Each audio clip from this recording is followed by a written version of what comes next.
నిద్రపోయే ముందు 11 మాటలు శివనామని చెప్పి పడుకోమని చెప్తారు.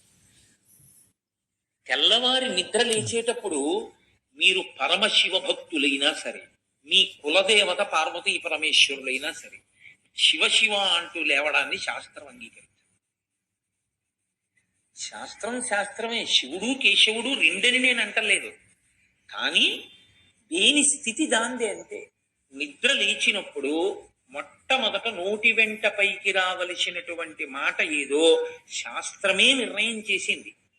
ఇంకా వేరొక మాట ఏదీ నోటి వెంట రాకూడదు. మొట్టమొదట తెలివి రాగానే రావలసిన మాట ఒక్కటే. అది 3 మార్లు పలికి లేవాలి మనసం మించింది. శ్రీహరి శ్రీహరి శ్రీహరి అన 3 మాటలు శ్రీహరి అన్న నామం చెప్పి మాత్రమే లేవవలసి ఉంటుంది. అంటే జాగృతి ప్రారంభమైంది. నిద్ర లేచాడు రక్షణ చెయ్యవలసినటువంటి వాడు